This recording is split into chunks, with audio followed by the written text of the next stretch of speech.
देखो, साधु संत भक्त परमात्मा के लिए ही प्रयत्नशील होते हैं। जो भक्त हैं उनको भी भगवान की तलाश है, इसलिए वो किसी गुरु के पास गए हैं। और गुरु जो पद पे प्राप्त बैठा है वो भी तो भगवान के लिए ही घर से निकला है, उसने प्रयत्न प्रारंभ किए हैं तो परमात्मा के लिए किए हैं। आज ठीक है वो गुरु पद पर बैठ गया और बहुत से यशस्वी हो गए हैं, तो उसने पुनः विचार करना पड़ेगा, क्योंकि उसको परमात्मा की आवश्यकता है। यदि उसका मार्ग गलत है तो आज भी ठीक किया जा सकता है उसको, और यदि आज भी ठीक नहीं करेगा अभी अपने अभिमानवश, तो वो दूना दोषी होगा।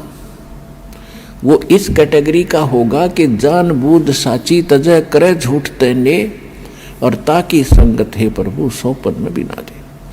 वो कृतघ्नी व्यक्ति होगा, चाहे वैसे गुरु बना बैठा है, जिसको ये पता लग गया तेरा ज्ञान गलत, तेरा नाम गलत, तेरी साधना गलत, और वो फिर भी हार मानने को स्वीकार तैयार नहीं है, यानी फिर भी ये नहीं कहता अपने शिष्यों को कि अभी मेरा मार्ग गलत है, तो वो कृतघ्नी प्राणी बताया है। उसके विषय में कहा है कि जानबूझ साची तजय और करे झूठ तने, और ताकि संगत है प्रभु सौपन में भी नहीं थे। इसे नालायक आदमी की तो सौपने में भी भेंट नहीं होनी चाहिए इसके साथ। और जो उनके फंसे बैठे हैं भोली श्रद्धालु, अब उन्होंने स्वयं सोचना पड़ेगा।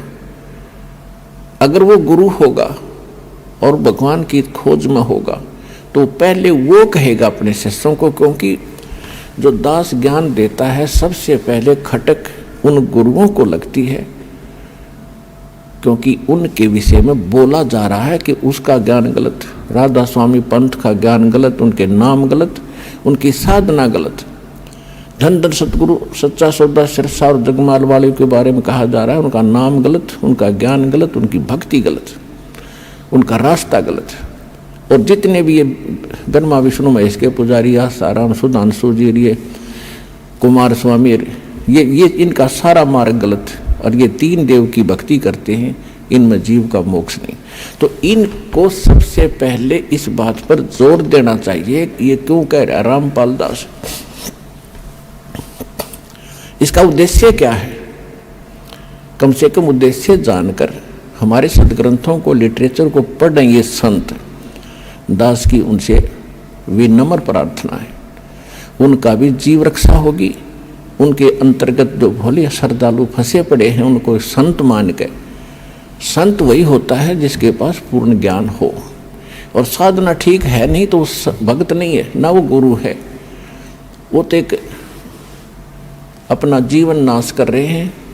तो उनसे दास उनके हित के लिए कह रहा है। जैसे कोई रास्ते में जा रहा है और काफ़ी लंबे सफ़र पर पहुंच गया और वहाँ उसको कोई टोक रहा है, कहाँ जा रहे हो भाई, तो वो उस स्थान का नाम बताते हैं और वहाँ कोई व्यक्ति खड़ा है, वो कहता है ये रास्ता ठीक नहीं है आपका, आप बहुत गलत जा रहे हो। तो उस व्यक्ति को क्या करना चाहिए? 1, 2, 4 और से सलाह लेनी चाहिए, भी सचमुच मैं जा रहा हूँ, ये मार्ग ठीक है कि नहीं। और उसके साथ झगड़ने लग जा कि तू क्यों बोल रहा है मेरे मार्ग को गलत, तूने कैसे बता दिया गलत। तो ये बुद्धिमान का काम नहीं, ये तो महान नीच व्यक्ति करता है ऐसा व्यवहार। कोई कहता है भी तेरा रास्ता ठीक नहीं, तो उसने धन्यवाद करना चाहिए उसका और सोचना चाहिए भी बता कैसे गलत जा रहा हूँ, मेरा विश्वास दृढ़ कर कि मैं गलत जा रहा हूँ। तो और नहीं तो मैप हमारे पास है, उस नक्शे को, उस मानचित्र को सामने धर ले और भाई तू यहाँ खड़ा है, ये शहर है, और आप जा रहे हो दिल्ली और आप हिसार से चल के आगे सिरसा, ये सिरसा यहाँ पर है और दिल्ली इधर है, तेरा मार्ग इसलिए गलत है। तो फिर उसने पुनर्विचार करना चाहिए।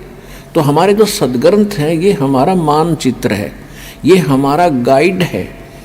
जो संत हमारे सदग्रंथों के विरुद्ध बताते हैं और विरुद्ध जा रहे हैं और अपने भक्तों को ले जा रहे हैं, उनके लिए दास प्रार्थना कर रहा है कि आप शास्त्र विदिता कर मनमाना आचरण करे और करवा के अपना जीवन नाश कर रहे हो और आपके आश्रित इन भोले श्रद्धालुओं के जीवन को नाश करके उनका भार अपने सिर पर धरकर पाप के भागी बन रहे हो। दास उनको इतना सतर्क करना चाहता है कि कुछ संभलो और विचार करो। ये मैप तुम्हें नहीं देखने आते हैं तो दास ने कति क्लियर कर रखा है। इन सदग्रंथों को दास ने कति निष्कर्ष निकाल कर सत्संग कर रखे। इनको संत भी सुने, उनके चेले भी सुने, अगर उनका समझ में आओ तो ग्रहण करें, ना कोई जोर जबरदस्ती नहीं। वैसे ही किसी के साथ झगड़ा कर लेते हैं, तुमने ऐसे गलत क्यों कह दिया, पहले देखो गलत क्यों कहा। तो ये तो एक सभ्यता, एक नेक व्यक्ति के लक्षण। और एक बेमतलब उसको सच्चा रास्ता दिखावे, उसके भले में कहे, उसके साथ वो झगड़ा करता है तो कहते हैं कहे भली माने बुरी। और यही परीक्षा नीच आदमी की यही परीक्षा होती है कि उसके भले की कहेंगे तो उसको हानि करता है।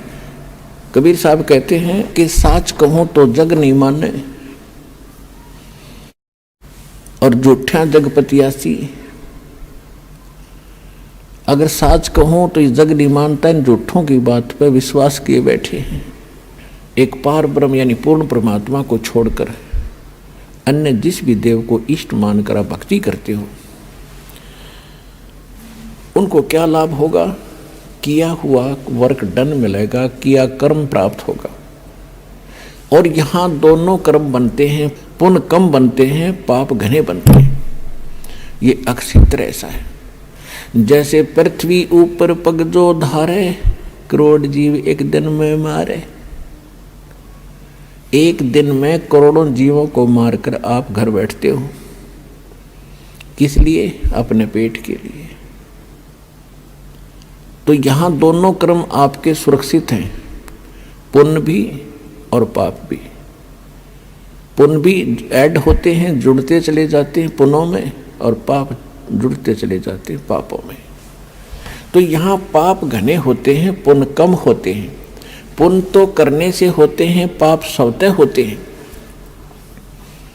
श्रीमद् भगवद गीता अध्याय नंबर 16 के श्लोक नंबर 23 और 24 में कहा है कि जो शास्त्र विधि को त्याग कर मनमाना आचरण करते हैं, मनमाने मंत्र जाप करते हैं, मनमानी पूजाएं साधनाएं करते हैं, नकली गुरुओं के पास जाकर भक्ति कर रहे हैं, उनको न तो कोई सुख हो सकता और न उनकी गति हो सकती और न उनको कोई सिद्धि हो, प्राप्ति होगी।